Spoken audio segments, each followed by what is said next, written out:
your slides as such. We're going to be doing something with your supplemental packet in just a moment. But I write procedures really simply. So here's one that says, when the presenter or teacher or a student doing an oral report is speaking, I expect you to listen and watch. I expect you to fidget quietly. I have fidget frogs. I have some things that my students are allowed to have in their hands if we're in an in-class session. But I expect you to stay in your seat, not get up to sharpen a pencil or anything when a presenter is speaking. And if you've been asked to, I expect you to take notes or answer questions. All right, let's look at another one. When you're working with a small group, I expect you to sit or stand near your table. But I expect you to stay in your group's area unless you needed to get materials or use the restroom. In your group, start working on some good social skills. One person in a group talks at a time. Maybe we'll have a timer so that one person doesn't talk too long. And then I might have some guidelines for what will the voice levels be. I use 12-inch, 24-inch, 36-inch voice levels. So in an in-person class, we want to know, I want you to talk softly enough that maybe the table next to you doesn't hear. Okay, so now in your supplemental packet, you should have, as the last 2 pages in the packet, a couple of lists from my books of some different kinds of procedures. Some of them are similar. Some sound a little bit more elementary, some a little bit more secondary. So I hope you'll look to, and someone can tell me, I don't know what page numbers those are, 12 and 13 or something. And so I hope you have those available to you to look at, because what I'd like you to do, and Alonzo, what I'm hoping, oh, you know what, I'm looking at our time. I was hoping that we'd go into breakout rooms to do this, and I think that would be silly with the lag time that we're experiencing with this. So I'm modifying a bit here, right? Don't I have that? We only have about 8 more minutes in this section, correct? Somebody give me a thumbs up. Am I right? Yes? Yeah. Yes, thank you. So for you, when you're doing this with staff, I encourage you to have this be a breakout activity. And here's what it would be. Giving them either this list, the one you see there, or the other list that has 6 on it, or any other list. I'll show you some others here in a moment. The task is this. What are you noticing about the way that I'm writing or that these procedures are written? And you can add it to the chat box right now. Just add one thing. What are you noticing about the way I'm writing procedures? Somebody can speak up, or you can put something in the chat. What are you noticing about those that I shared with you? In fact, I'll put one of them back up here again. There was this one. Anybody? Great, I see a couple of things coming up. So they are short and sweet and to the point. They are short both in breadth and depth. So not a very long sentence and not too many of them. I appreciate that you are noticing that the verbs, the action verbs, process verbs, are either bold-faced, underlined, or a different color.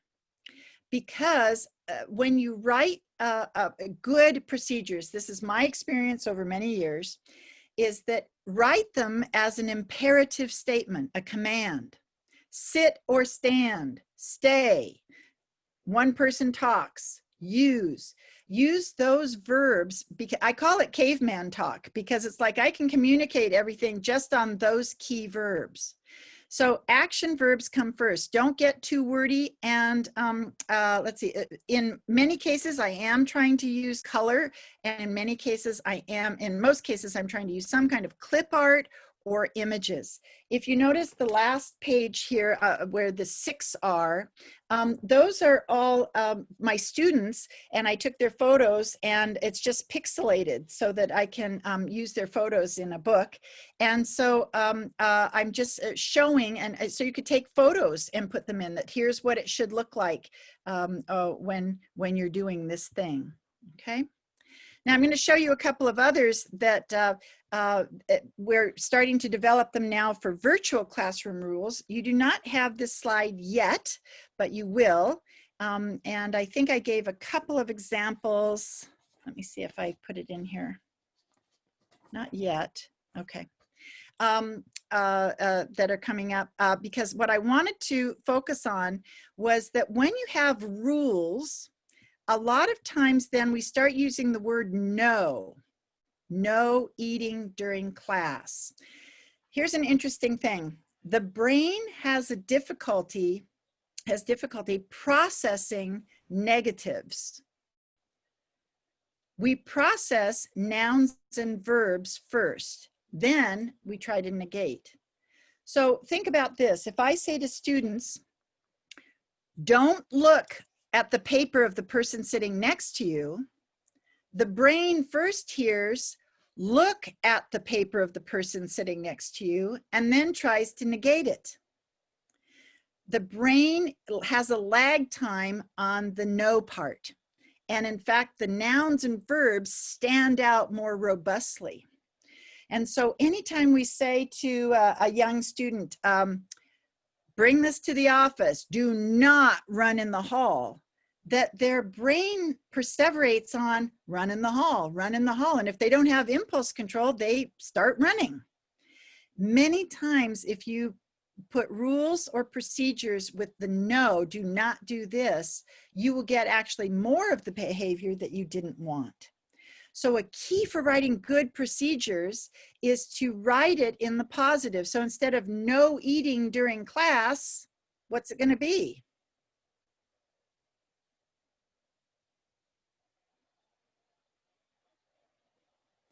I don't want to put the word no in. So now I'm going to say when you can eat. Snacks during snack time only. Something where I'm saying here's, because we want the procedure to show what you should do, not what you shouldn't do. We always want it to be the behavior that we want, not what we don't want. And that is a key about these procedures. Okay. All right, I'm going to show you one quick video clip here. It's 2 minutes, and then we will be going to a break. It'll take me just a moment to share out here. Let's see, I need to do it this way.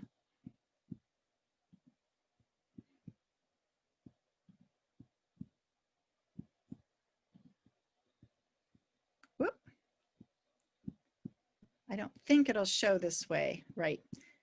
For those of you that don't know, if you have the video embedded and you're doing presenter view, often the video won't show. So I need to go back to unsharing my screen and going back to my my presentation and getting out of presenter mode. There we go. All right. And here we go. All right. Hopefully you can see this little one. This is for the early years, but check out this one for proper etiquette for online learning.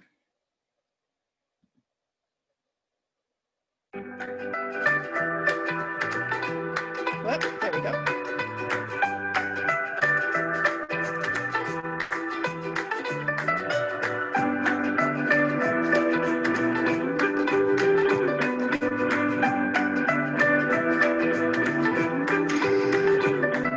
Would you like something to eat? No, thank you. I'm doing my schoolwork.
Anyway, I thought that she's an amazing typist, don't you think?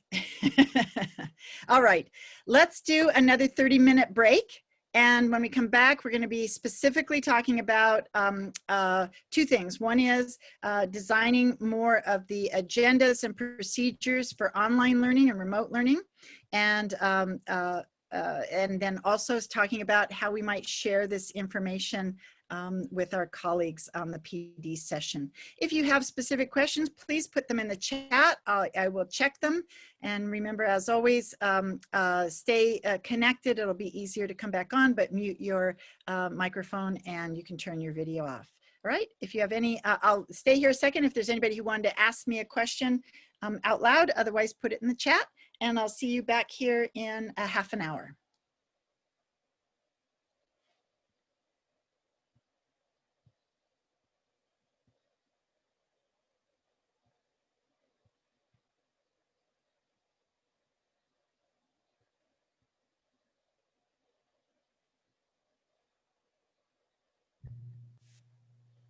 Hi, Martha. How's it going? Yes. Oh, hello. Is it Delilah or Dalila? Dalila. All right. Good. Good. Yeah, I've been jumping around the meetings, but I wanted to just come back and connect with you. Good. I think okay. I think you need to ask the participants. We've had a few technical glitches, as one might expect, and the breakout room pieces weren't working quite. And a number of people were saying that the screen was freezing and stuff. So Alonzo was looking at you know, whether it's Zoom or bandwidth allocation or what. But I think we're doing pretty good. Have you had any feedback yet? No, no, not yet. I know that from the morning, the principals felt that it was very on time PD. So Good. thank you for that. And then, yes, that's what I was also checking because we are having some technical issues even in their meetings. But I'm glad to see that at least we have some active audience here. Yeah. No, it's good. I abandoned a couple of breakout activities just because by the time we all got there and then tried to get them back, it would have taken a lot of time. So we're good. And I so appreciate those that are willing to, you know, make comments and put things in the chat and all of that. And so we've been chatting just now about agendas and procedures and how we're reducing anxiety by students knowing what the game plan is. And I think I heard at the top of the first meeting that you guys were already working on district-wide procedures or something. Did I hear that? Or that wasn't had to do with classroom then? I would have to verify with the different levels, but I know that I have walked into some of the elementaries and they already do have some very specific procedures. Great. As far as the virtual learning. I know, that's what we're working on right now. So when we come back here in 25 minutes or so, we're going to be working on brainstorming. And Alonzo, I know that you're there still. I'd like to have people go back to their breakout rooms for a discussion. But hopefully we can just recreate those and the same people will go in. But if not, we'll just mix them up again in a different way and have them do a discussion that way. Sounds good. Thank you, Martha. No problem. Like I talked to our network people, and it appears to be an AT&T problem because it's district-wide. Yep. So we'll just keep our fingers crossed that it doesn't get worse. So what's your advice? Do you think we should try and do a breakout, or do you think? I think it's right now, the last 20 minutes seems to be okay. Yeah. I didn't get any more complaints as far as people dropping or anything like that, because I was getting them on my text, I was getting them in the chat. Right. So everything appears to be okay now. Great. Last 20 Yeah. minutes. I've been, my end is doing okay here. So that's why I do suspect it may be internally that when people talk about things freezing and such like that. So when we get back, I'm going to review a few things and then we'll have them go into, if we can recreate the groups, that would be great. And they'll have another 10 minutes or so. And then I'll bring them back. And then just before we go, I think I'll have, if we're successful with breakout groups, I wanted them to go back into the breakout group one more time. Okay? Sure. All right. I'm going to go get a drink of water, stretch my legs, and I'll see you back in 25 minutes or so. Okay? Okay. Sounds Thank good. you. Thank you. Thanks, Dalila. All right, everyone. Thank you for hanging in there. This is the chance to give some feedback, ask a question. I know there was one question here that I don't have a terrific answer for, and that is that certainly then instructions on even exams and such are still written with negatives. And all we can do, especially with these upper grade kids, is to make them aware of that, to know how the brain responds when it sees a negative in a passage, and to how to kind of back out of that. It really is backfilling as you see what it's saying not to do, and negating it. So that was a good question. All right. Questions, thoughts, comments?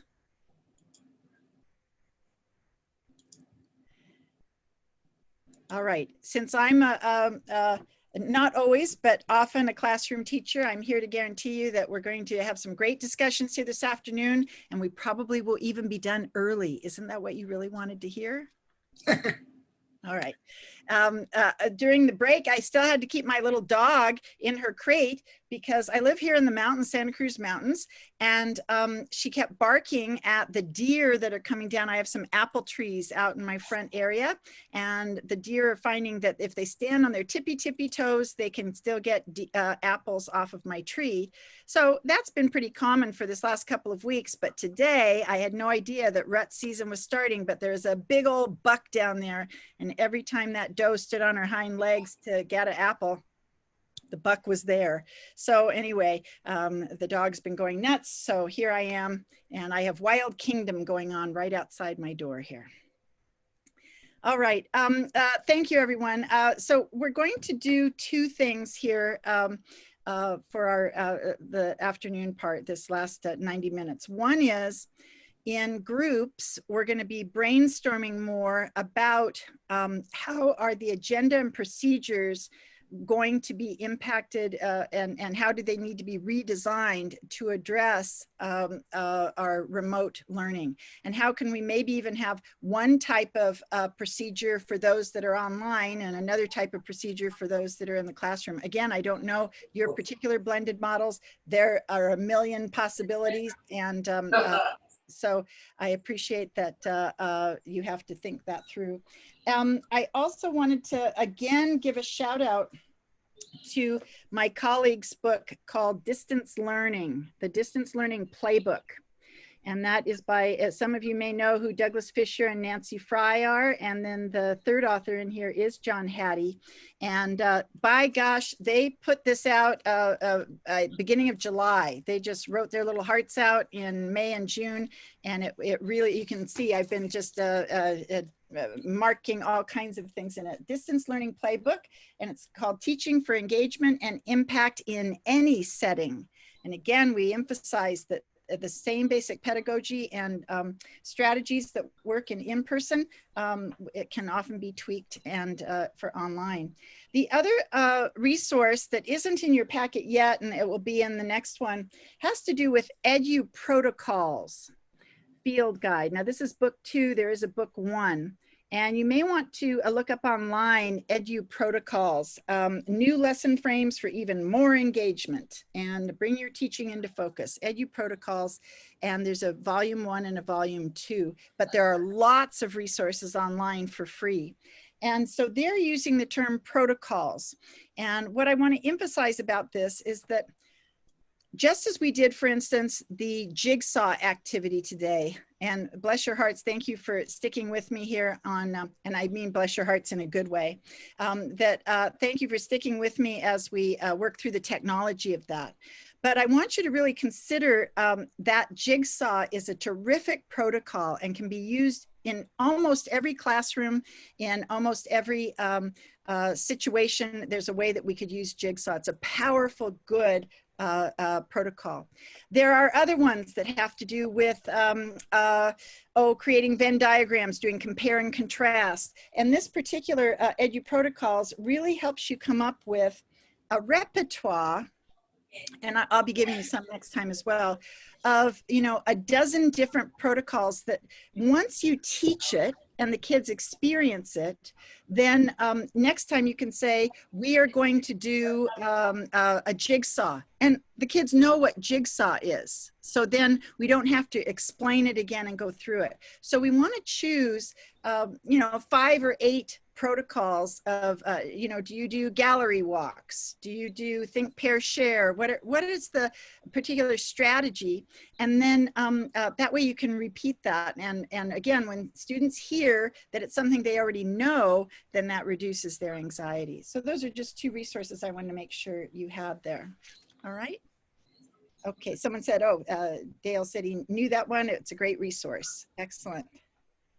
And how I need, yeah, right.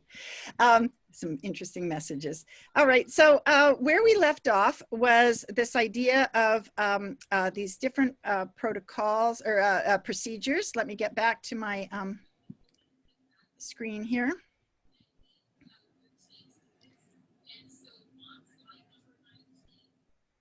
Are you seeing my whole thing again? I bet you are, huh?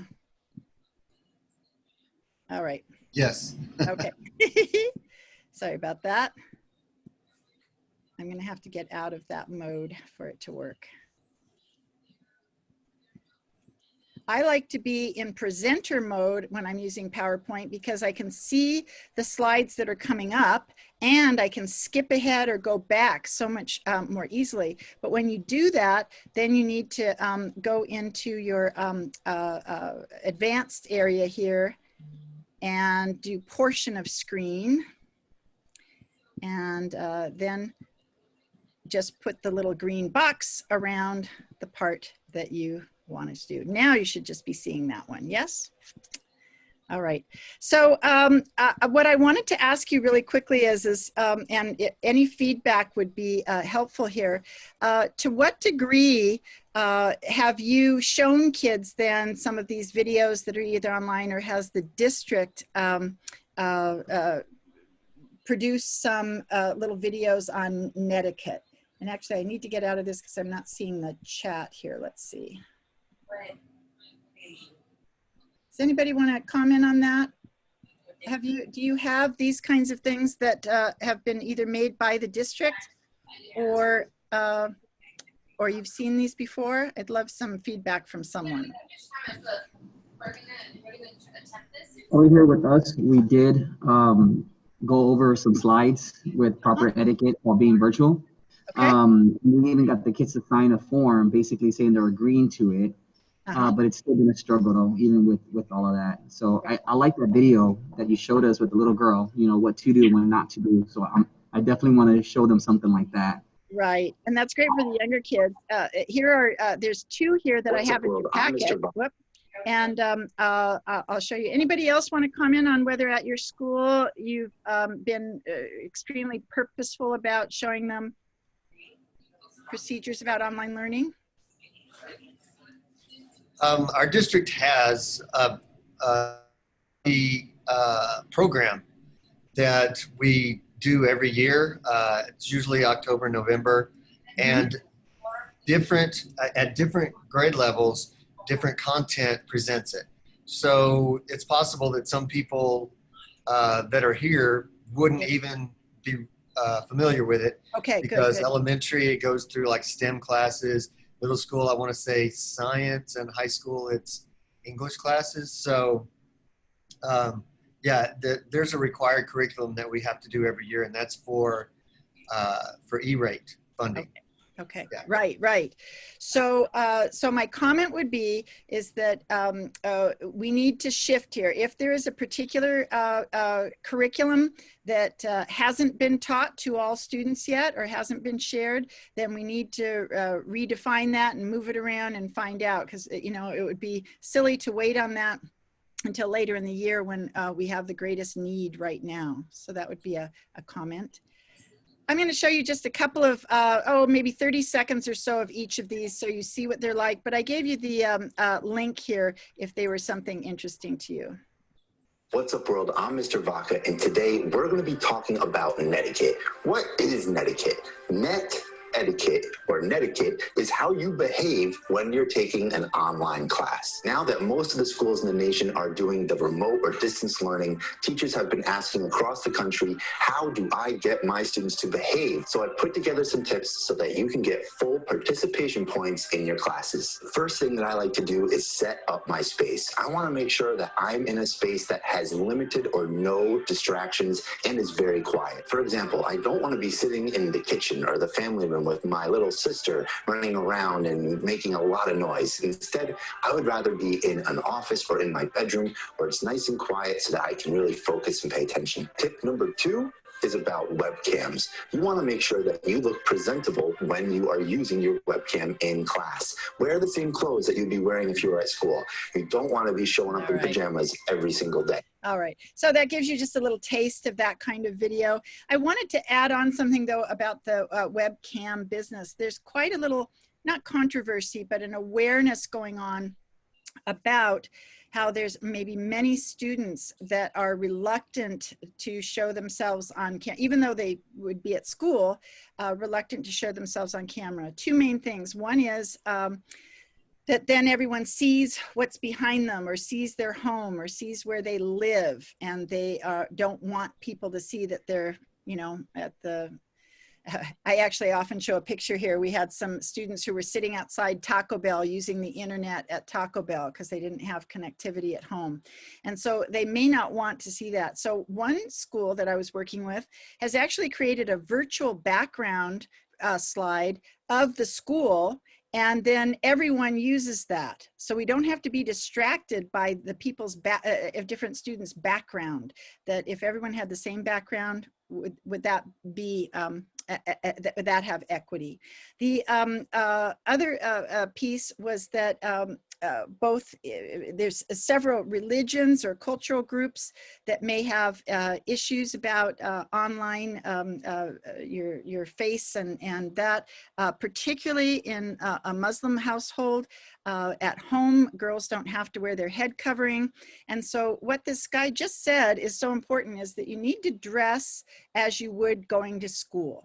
And so another school that I work with is having kids still wear their school t-shirt. So there's something about lessening the distractions by making sure that everyone has the same t-shirt on or the same background or something. Anyway, I just throw that out as an interesting piece. The second video here. What's up, world? I'm Mr. Vaca.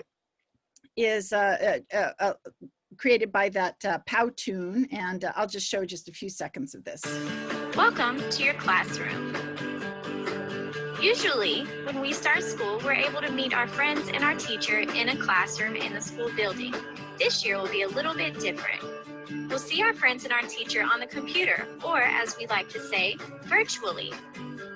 Let's talk about our virtual class rules. We have 4 rules. Number 1, be ready. 2, go to your study area. 3, microphone muted, camera on. 4, be respectful. Number 1, be ready. All right. So as you can see now, what was interesting is that several schools have had older kids actually make with things like Powtoon and to make the video that they'd show. So just going through that process of creating a video or slideshow is a great activity. All right. Whoops, sorry. So when we start to establish these consistent procedures and routines, and I'm going to share just a couple of things with you, and then I'm going to ask you to go into some breakout rooms and make some discussion, have some discussions, and make some create some ideas for what we might do here. Is that the key about these procedures and such is that they are patterns that then the students become familiar with, and that's going to help them work more independently and be self-regulating. So we want them to be consistent and routines, and like in Edu Protocols, the idea of the same procedures and same protocols for certain activities. So you're going to be creating, or a teacher should be creating, a repertoire of these procedures and protocols, and the basic directions and the workflow should be the same every time, just applied to new content. So for instance, on the Jigsaw is that has once we know what a jigsaw is, whether it's going to be an expert jigsaw or how it's going to be, that we know how a jigsaw works. And so now we can apply it in different situations. And the key for this is that once students then know the process or procedure or protocol, then the teacher doesn't have to explain so much about what to do. And especially with online learning, students are being asked to work independently without needing a whole lot of guidance. So we want to narrow things down to a handful of procedures and protocols that we can count on, that students know what the procedure is, and that independence as well as efficiency, okay? One of the things that I add to all of my slideshows or my little videos, if I was doing an online taped lesson for them, is that I include timers. That I know it's a simple thing to think about, but to collect ways that you can make sure that kids see how much time they have and how much time is expected. And I want to say to you that I believe you have this one in your packet, maybe not, but here it is now, is that I'll come back to it here. Let me show you. This guy has created these absolutely great timers that are on PowerPoint that start doing, they're digital ones, they're different times. That's where I got that sand timer one. And so I'm going to go back to it. They're so easy to download. You go to a6training.co.uk, and this is Creative Commons. You can use these, and they're just a terrific set of PowerPoint slides that can be used on Google Slides or PowerPoint that have timers. And I just can't say enough how when kids know what the time frame is, that's going to help a lot. All right, hope you got that. All right, another thing then that we have to address, especially then with the online and remote teaching, is going through then, how are we going to do some of these things? How are we going to call on students? How can we, if we notice that someone isn't participating, how can we re-engage them? How can we create these great discussion opportunities, and then how can we be a presence on discussion boards? So I'm going to do something that may feel a little bit uncomfortable to you, but here we go. Instead of cold calling, instead of waiting patiently for people to join in, I'm going to call on 3 or 4 people. And of those 3 or 4, I'd like at least 1 or 2 to make a comment. And the comment is going to be directed now about procedures, creating these procedures, what you thought about the procedures that I just shared with you before the break, and the procedures we're going to be making for online. And so let's see, I'm looking here and seeing who's on screen, and I see Roger, and I see Miss Gutierrez, and I see Rosalind, and I see, let's see, I'll go to another screen here so you're not feeling picked on here, that you're in my main screen. Here we go.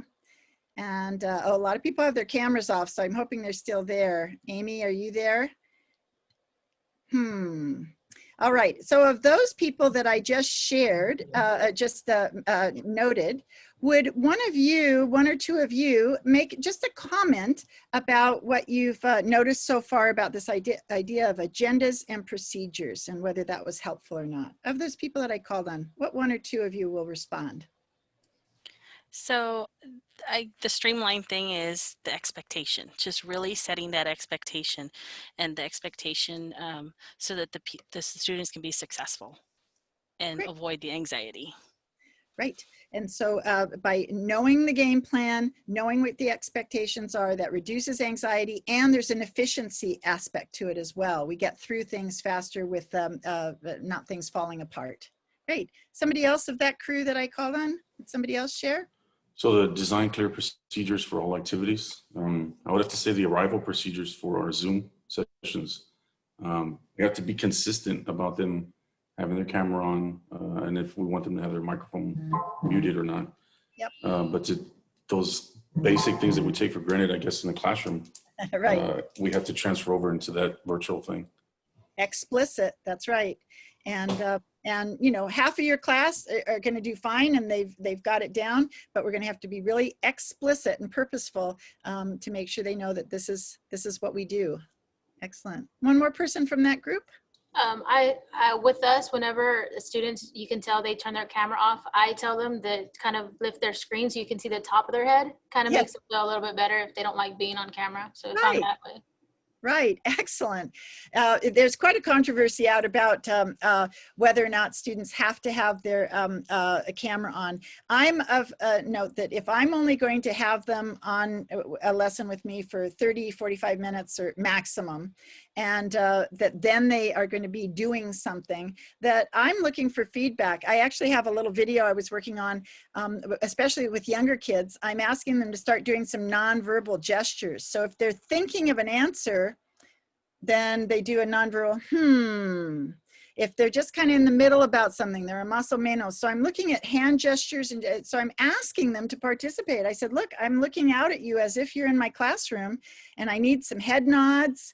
Or if I ask you, do you want A or B or 1 or 2, then put up a 1 or put up a 2, and show me with hands and such, and participate. Is there one more person of that team? Nope.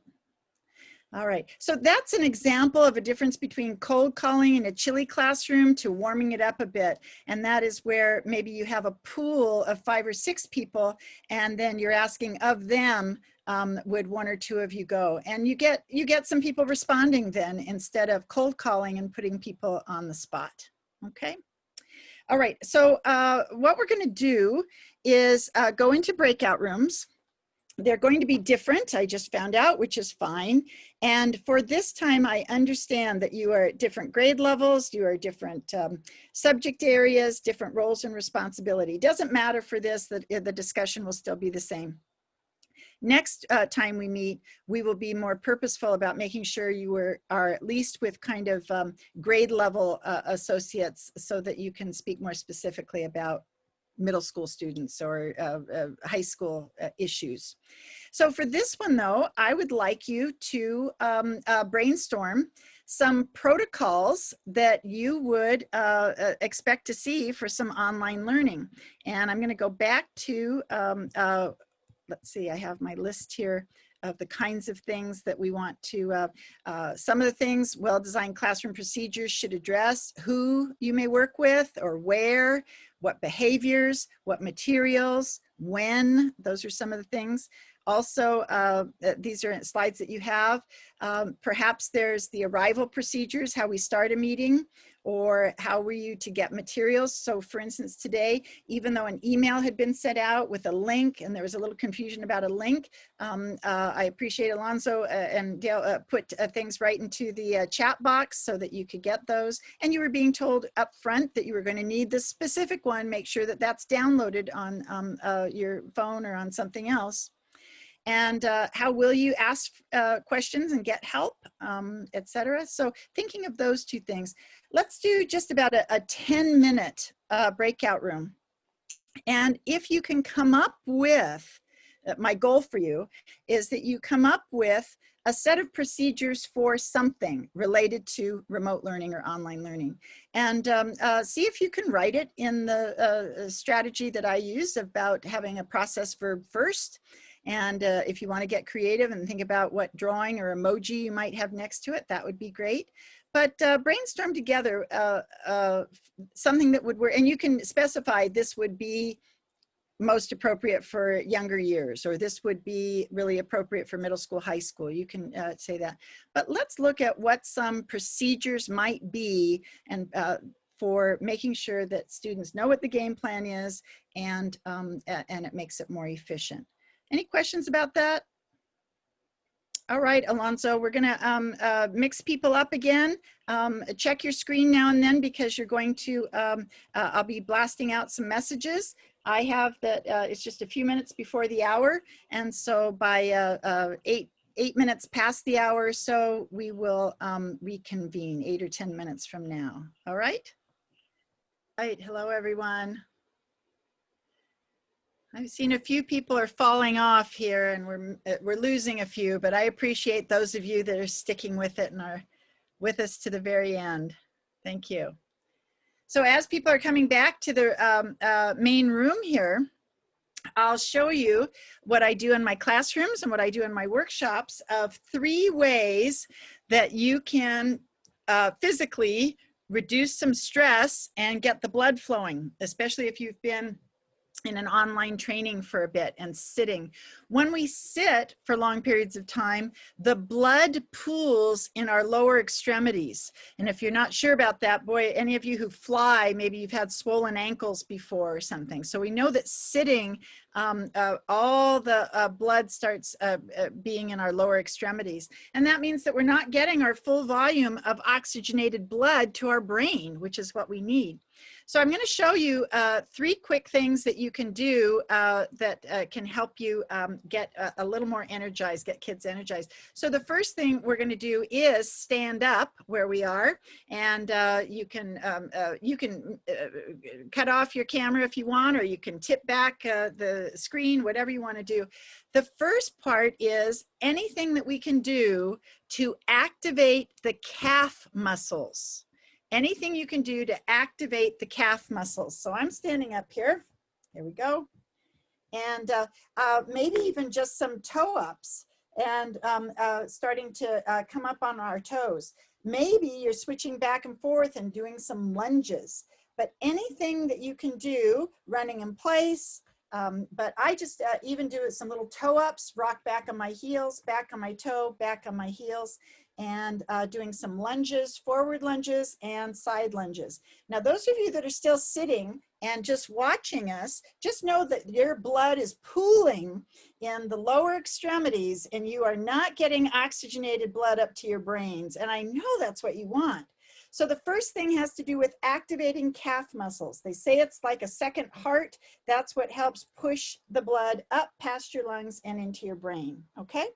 The second one is to release our hackles. As we spoke about earlier, that neck and shoulders become tight, both with stress and being on the screen all the time.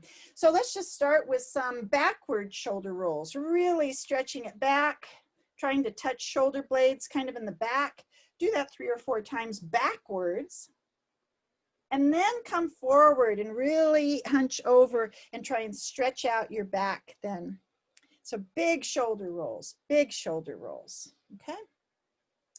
All right, with that, then we'll do some head rolls. Make sure the chin goes all the way down to the chest, then ear to shoulder, chin up to the ceiling, ear to other shoulder, and chin back down. Make sure kids don't start pulling on their heads. That's not very good, but just use the weight of your head. So just do a couple of head rolls there.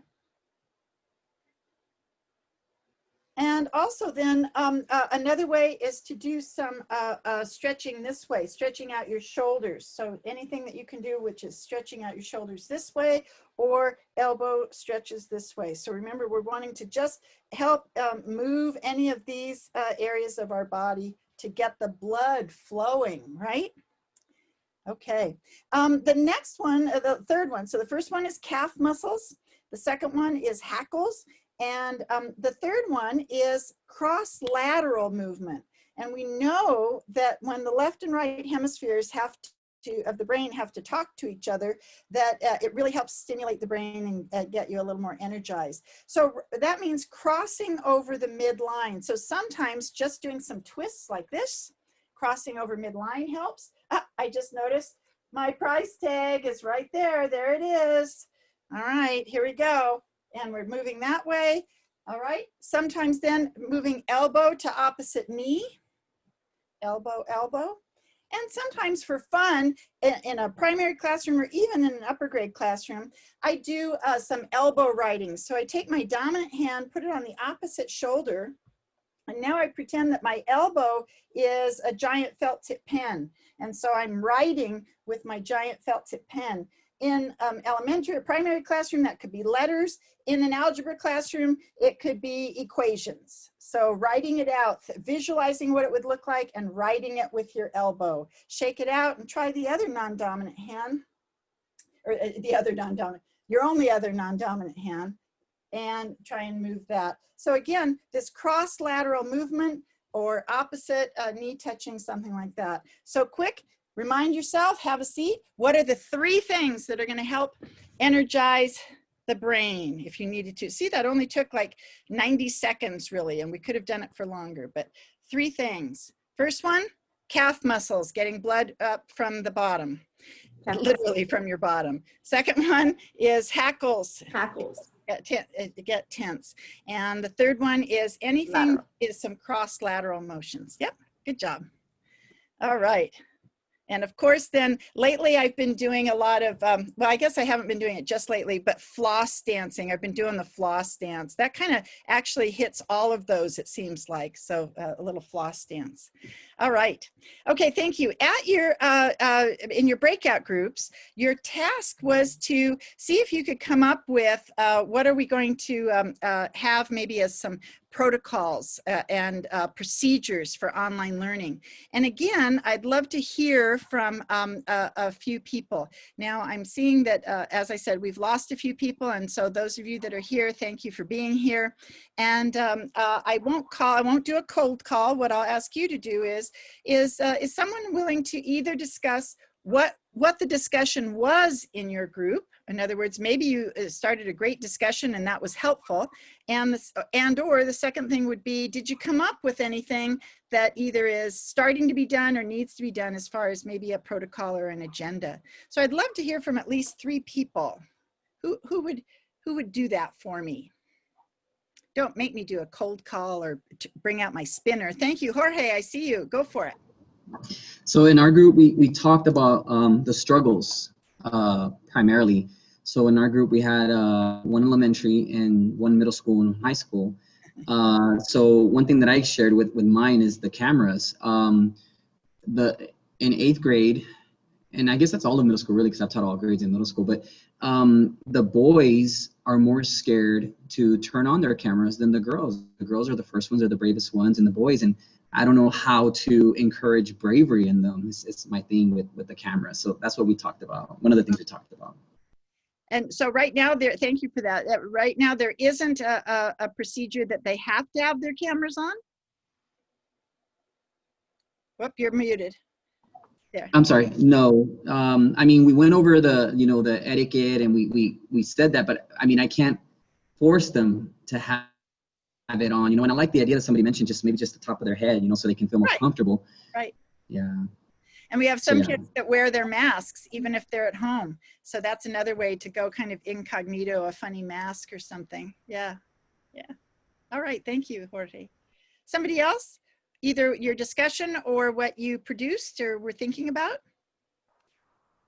Martha, we talked about also some issues that we came across. And one of them that was very helpful for me was the Chromebook is very different from the laptop. So what the children see isn't necessarily what we see. And we're trying to explain to them, but they don't see it the way we do. So someone said they have a Chromebook with them. So if you have a spare one, that's a nice one. That's a nice thing.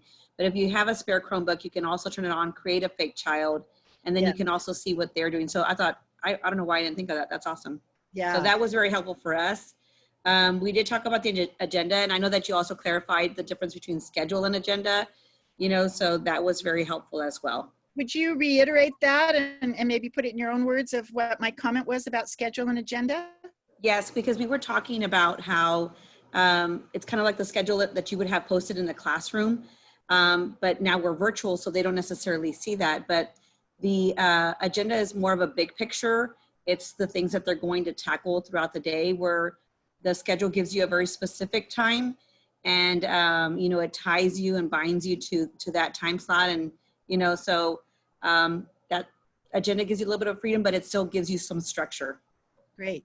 And so, yeah, schedules, I mean, they have their purpose, but they don't give us information about the content or the activity at hand. And remember, that's what's going to help kids, their anxiety levels go down, is when they know what it is we're going to work on. And do I get to work with someone else? Are we going to do this type of activity? Something like that. Yep. Thank you. And by the way, your Chromebook idea is brilliant. I have a second monitor here, and more teachers are setting up with a second monitor so that they can, and I haven't got it all down yet, but you can pin it so that your class is being shown on the one monitor, and then your content and your Google slide or your PowerPoint or video is on yours. And so I really do recommend getting either a second monitor or an old Chromebook or something, and having dual monitors up. In fact, I'll show you here in a minute just a little film clip of some teachers. I think it'll be helpful. Somebody else who'd be willing to share, and I appreciate that as we get to know each other, then more of you are willing to share. I think for me, just even, I teach at the high school level, but I know we're all striving to make sure that we still have our classroom, like you said, etiquette, rules, expectations, but now we're having to teach professional communication on a whole nother level. So how to communicate an email professionally with your teachers, right. What to put in the chat, like that little video. Don't just put the unicorns in the video or in, you know, in the chat, but right. Even at the high school level, even with, you know, some of my upper kiddos in those honors classes, they still think that, you know, they can put anything in the chat, and you know, they have to be respectful. They can't just put whatever they want in the chat. So giving them some sentence stems like, well, I see your point, or I disagree with you, and helping them out with those sentence stems even at that level. Right. No, and that's a great point. Yeah, this isn't social media. And I will comment on the person who said that many of the girls, the observation is that more girls, when we look at involvement in social media, females are quite a bit more involved and may have more experience on social media. So, you know, and also when they're on, you see them checking their hair and they're checking things out, and they're much more attuned to how they're looking. Whereas a lot of times some of our boys may be less comfortable on the social media like that. Thank you. Somebody else? All right. Let me go back to my screen share here and see if I can get back to the one I wanted to share with you. Let's see. There was just one more little film clip that I thought I'd show, and then we have lots to talk about here before we head out.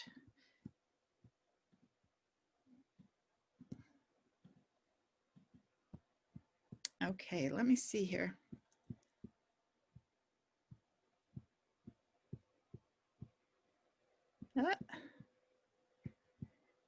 Naturally, the one I was thinking of is hidden away here.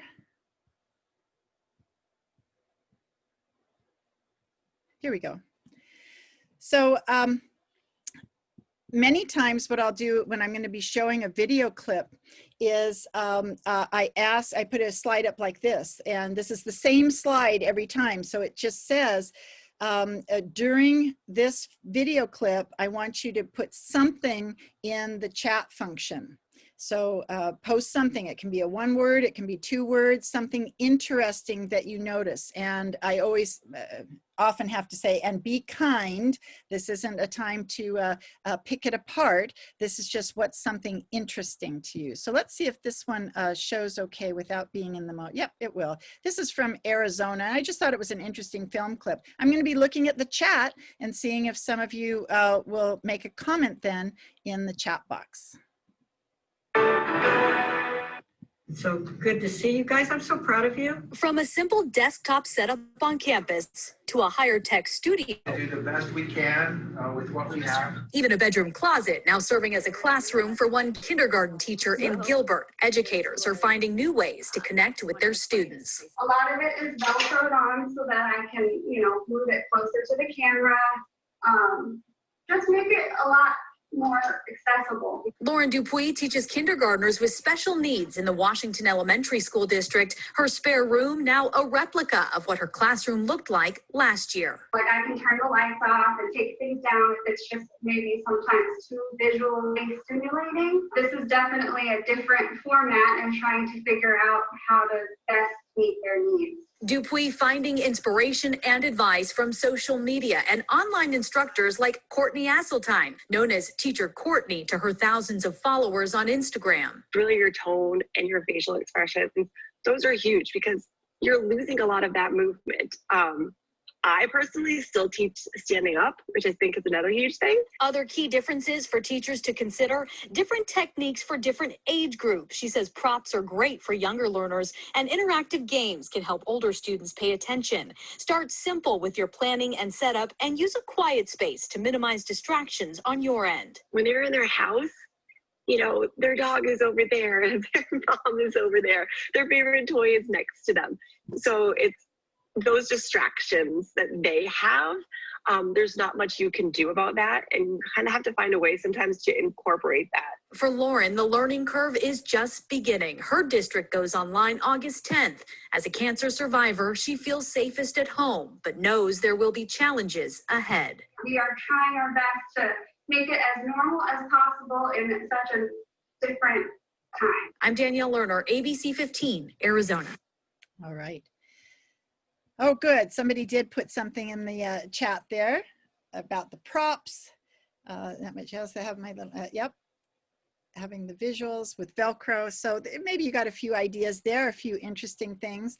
We have to be a lot more animated, and I bring my hands up here so that people can see, and I might say different things. So I'm using my hands a lot up near my face so that it's a little bit more animated.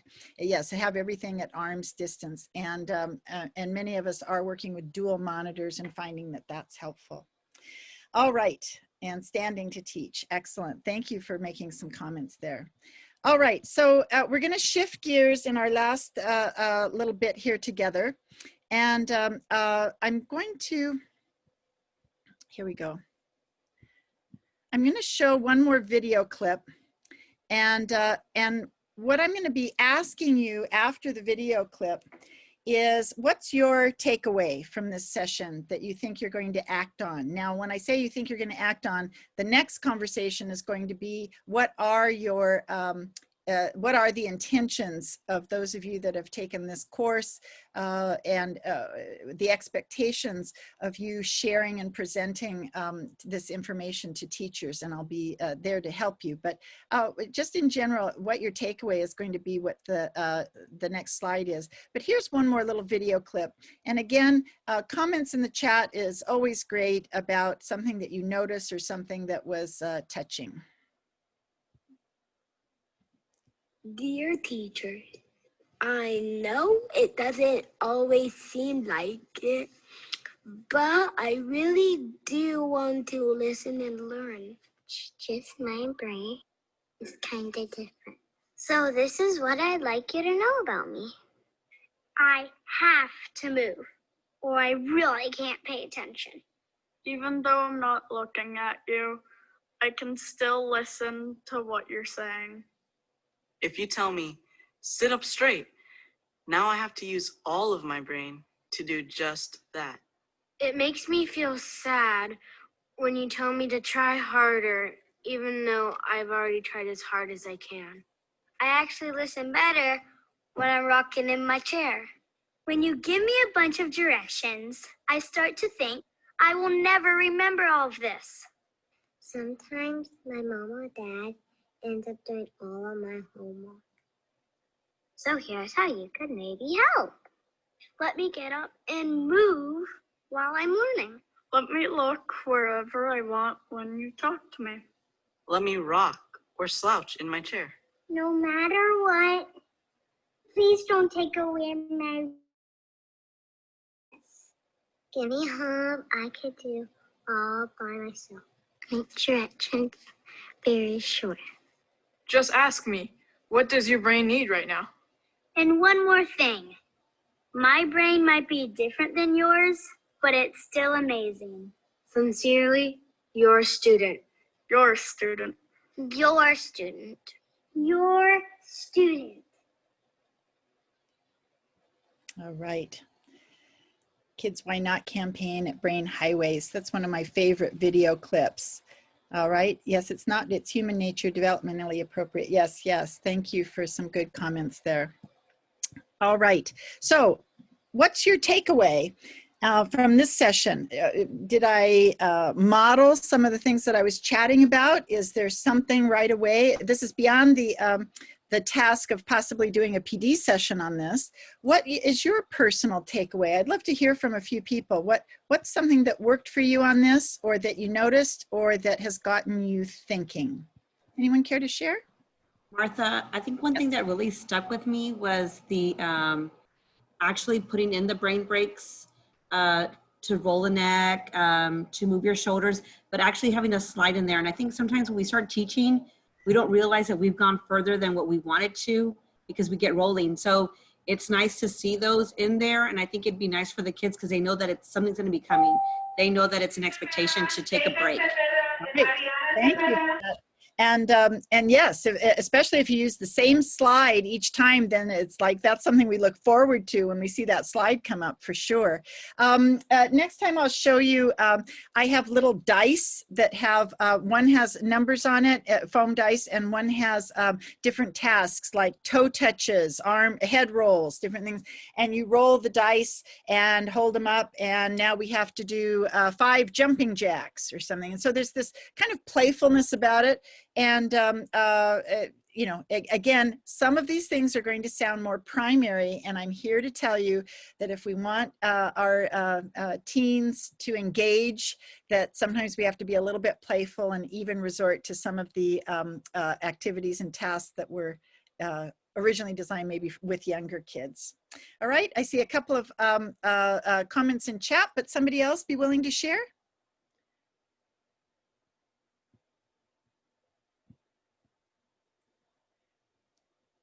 So let's see if I can read a I few. think just taking that time to Go for it.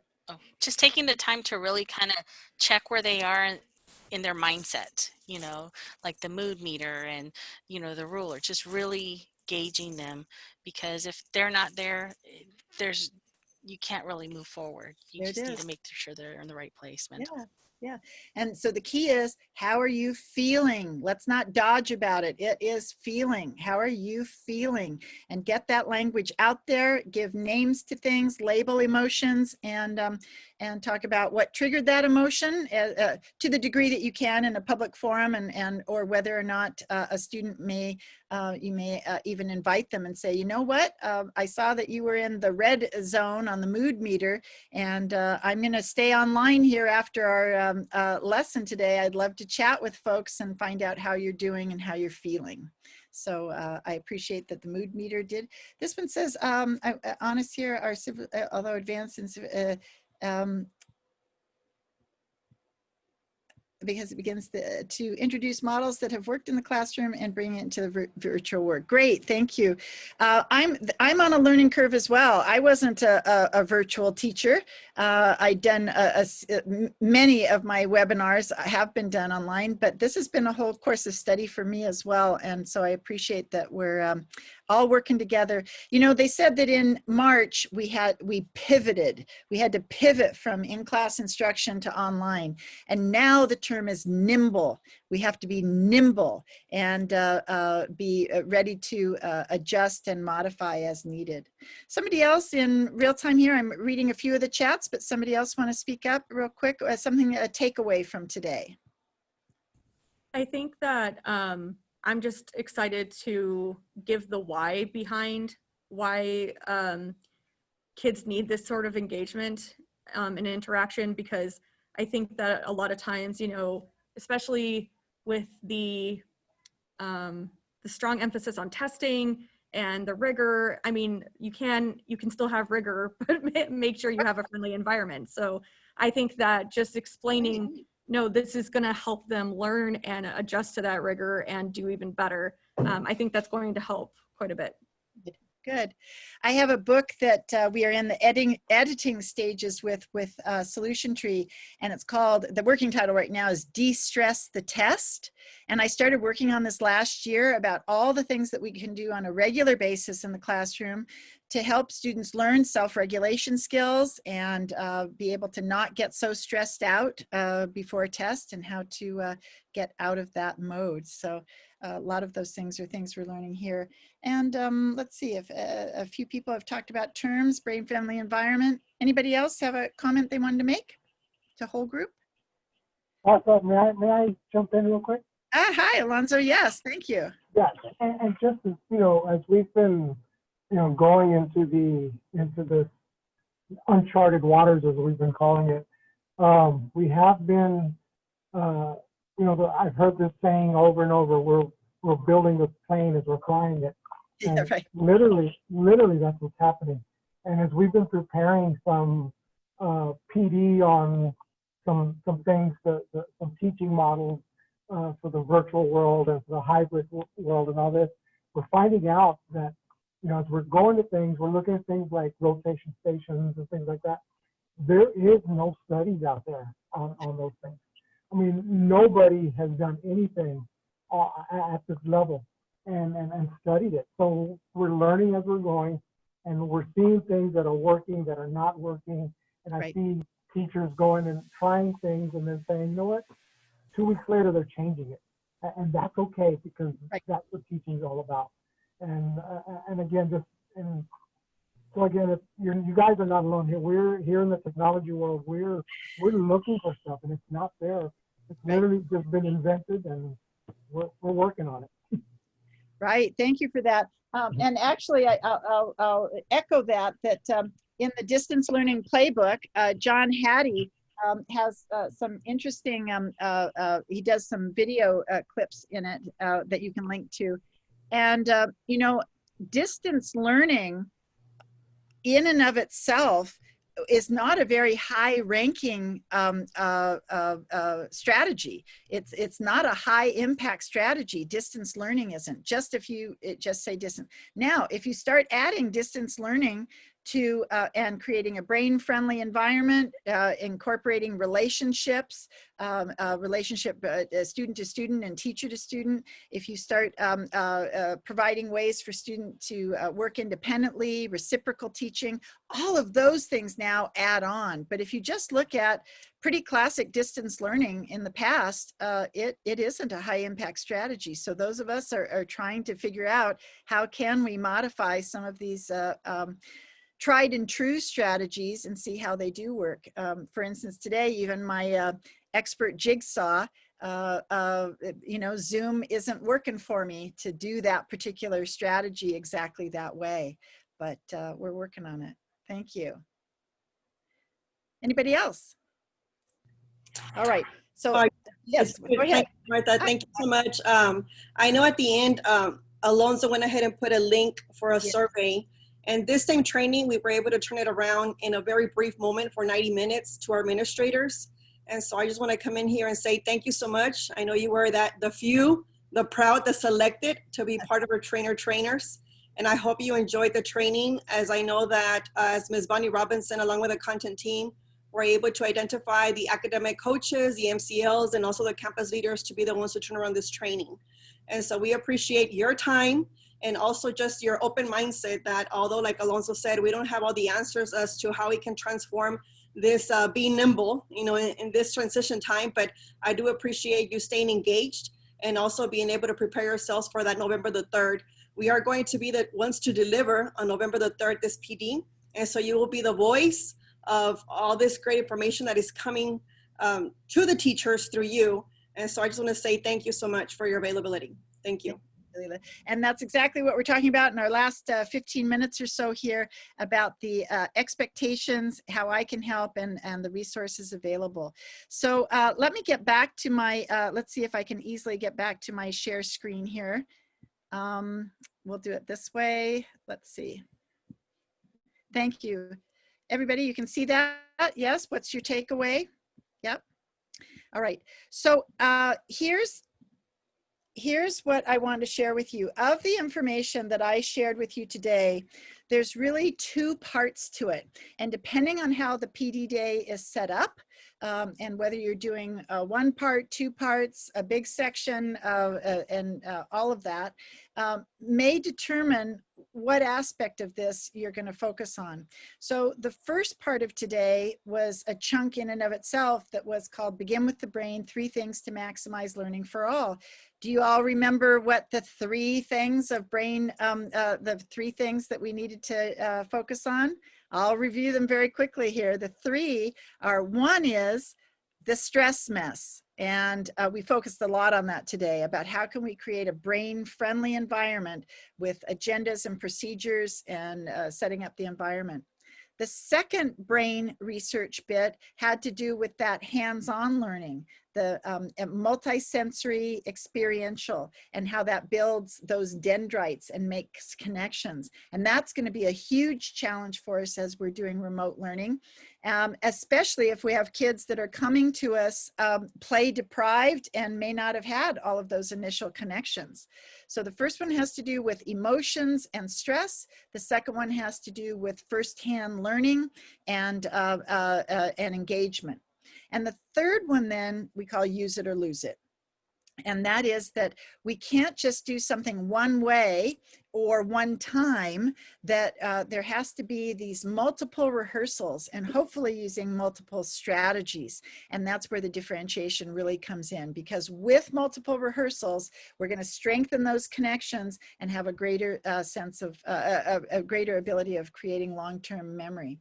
Now, with that, and I know I mentioned it earlier, I'm going to mention it again. There's a strong encouragement from me, from other coaches in this the learning community, to say that of all the times we need to do some selective abandonment, this is the time. It is pointless to try to catch up from last year, and especially in content areas in middle school and high school. They say that it will easily take 2 years for us to try to catch up in lost learning, especially in the content areas. So more importantly is going to be to narrow our focus. And if you haven't gone through a process of selecting priority standards or that, or looking at standards progression, this would be a time to do that, because I call it Name That Tune. Some of you are too young to remember the show called Name That Tune, but it was like, I can name that tune in 10 notes. I can name that tune. And so what we're going to do here is, in the course that you're doing, is what are the key points that are must-dos? And then you can have a whole list of may-dos, but we really need to be clear about the priority standards, because if we just start teaching our course from beginning to end again, especially with the gap that happened in the spring, we're going to just get farther and farther behind. So we need to do some selective abandonment, and less is best, and go for depth rather than breadth. I know that's easy to say, but it is possible. Sometimes there's some favorites that we have in the course, and if we know it's going to be addressed next year in another class, let it go. Just let it go. And so I'm here encouraging you about that. So one part of the training could be the Begin with the Brain, 3 things to maximize learning for all. The second part then is managing the differentiated classroom. And we could even say managing the remote classroom, or managing the differentiated blended classroom. And we touched on just a couple of things today about protocols, procedures, agendas, clarity of those procedures so that there's efficiency, but more importantly, that we are looking at how our classrooms and the synchronous times that we're together with students, that we're managing it in such a way that it reduces anxiety. It's going to get better. In our first few weeks of school, this is all, we're muddling through it, and it's going to get better. But the more procedures that we can create to make it more efficient is going to help. So I know that our time is limited, but perhaps we can just have whole group discussion, if you'll promise to discuss here. What question? First I wanted to say, you do not yet have the PowerPoint slides. You have most of them on a PDF, and I will provide you with some PowerPoint slides that have the details. I can't always share all of the video clips. The ones that I can, I will. Otherwise, there will just be a link on a slide to a possible video clip to show. You are welcome to use my slides. You're welcome to modify them. I always just ask you to give credit to me as far as that they were adapted from. That would be great. And so some of you may want to merge these two topics together. Start with the begin with the brain and then move to the managing the differentiated classroom. And that's what we did today. On the begin with the brain one, if you can orchestrate some kind of a jigsaw, I think it works well. Give people a chance to do some readings. You're welcome to give them those extended readings as well if you'd like to. Some people are very interested in learning a bit more, so I did give you in your packet some other ones. And then in the second part of it could be looking at the procedures that I provided and then starting to work on what would be procedures that would work. So talk to me a little bit about, does that seem workable? Do you think you have enough background information? If you had some of the slides, would that work to be able to share out with your colleagues? I'd love to hear from about 3 or 4 people before we wrap up.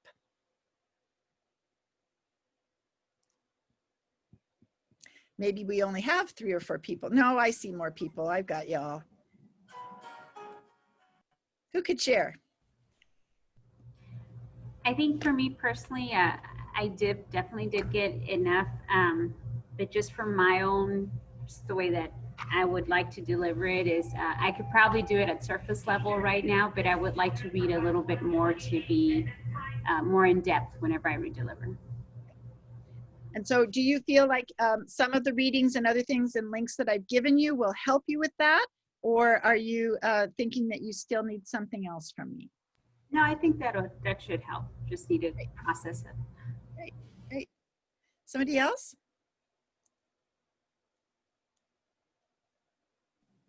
I think this is a great piece to use in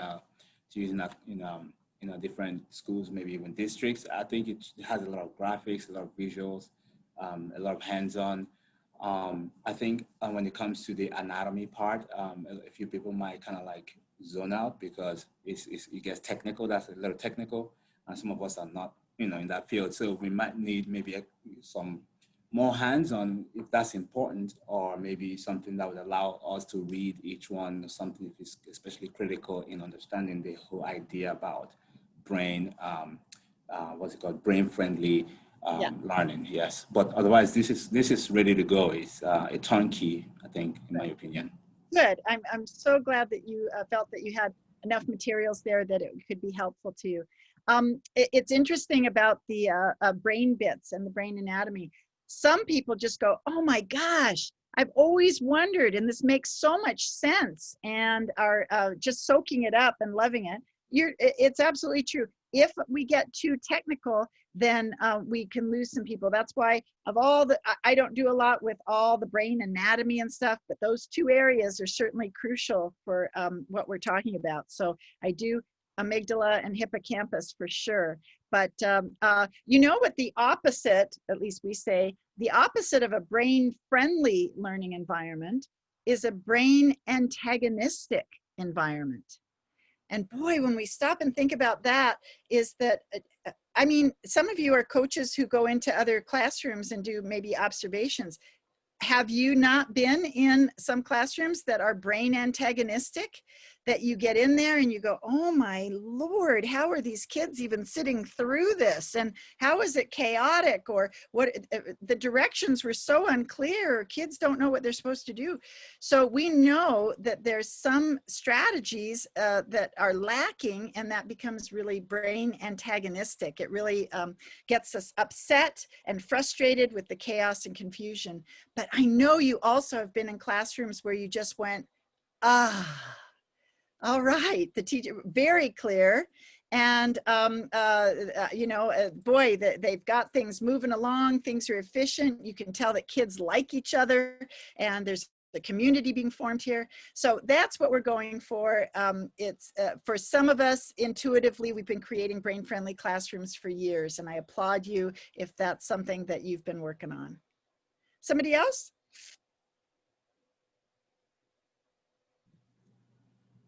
Comment about prep for, I am available. You have my email address. If something comes up, especially if there's 2 or 3 of you working on your presentation and you hit a roadblock, I'd be happy to do a quick Zoom meeting or something with you. What we'll do is the slides will be posted in my that Google Drive. Were all of you able to get into that Google Drive file folder okay? And I think I can just post the PowerPoint there. If you aren't able to get them in the next few days, then shoot me an email and I'd be happy to do that. And again, customize them as needed for grade level, for you, and take the content. All right, any other quick comments or thoughts? All right, so here's what I wish for you is that I'm hoping that there was enough content presented. I'm hoping that I modeled in some ways how we can do a Zoom training. And I just wish you all well. I so appreciate that you're going to be sharing this out to other colleagues and other folks at your school. Wouldn't that be just great? Get some feedback. And then when we meet again in December, we'll have a similar format, and we're going to be really narrowing in on collaboration, social skills, and cooperative group learning, and seeing how we can adapt some of those things for our blended classes, our hybrid learning. I see that someone says, please post the link again to my Google Drive. I'm going to try and do that here really quickly. Let's see if I can do it. And it's pretty easy. It's bit.ly, bit.ly, and I did DI SWISD. So let's see if I got it in there. It was under the mood meter, and you didn't have it in your packet, but here we go. Ah, got it. It came up a couple of different places. Here we go. There, so it's Google Drive is bit.ly / and it's DI for differentiated instruction, SWISD. And you should be able to use your phone or and do the QR code. And I threw some other things in there. And as I came up with either some graphics or a slide or something that I thought might be helpful to you, so scan through, you should just be able to have access to everything in that file folder. Did anybody check through the file folder? Can you confirm that you were able to get and look at different things in the file folder? If someone can. Sure, I have it there because. Yes. You did get to it and it was fine? Somebody confirm? I see a nod. Laura's nodding. Thank you. Actually, yes, thank you. All right. You have to give me 1 second. I'm going to show you one more thing. And then we'll go.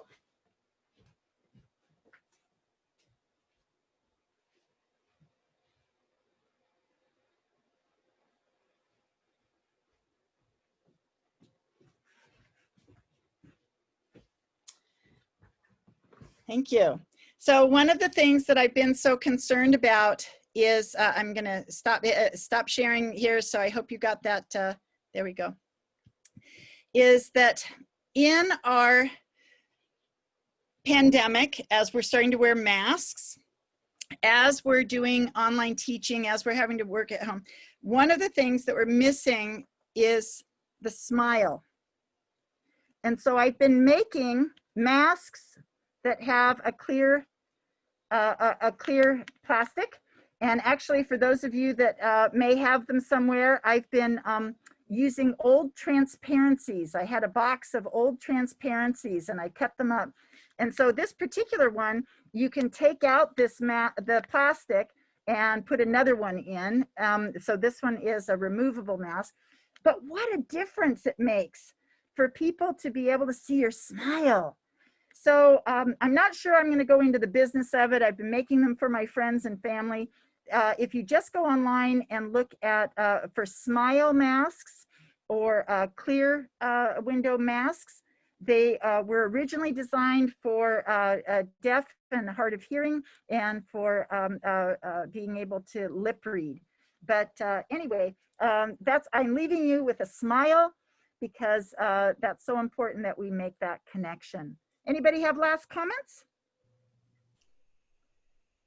Oh, Dalila, there you go. Yes, and I'm going to do this brief. I just want to appreciate Martha. Thank you so much for your preparation. As I'm reading the comments, I think it was a valuable time that we have spent with you and you with us. And I definitely love that mask because sometimes our nonverbals are not expressed clearly just because our mask is hidden. Sometimes it's good, but the smile has been missed during this COVID time. So again, I want to just thank all of you for staying engaged, and we look forward to November the 3rd. If you do need any materials or resources, Bonnie is our person of contact for any of the information that you might have missed. Bonnie is not here with us today, but she will be back soon.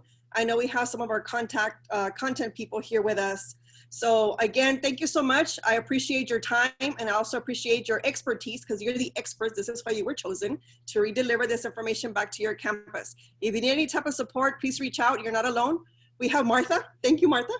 So we are not alone. And we are also not alone here in Southwest because we have the support of each other. And again, Southwest, we are family. So I appreciate you and have a great afternoon.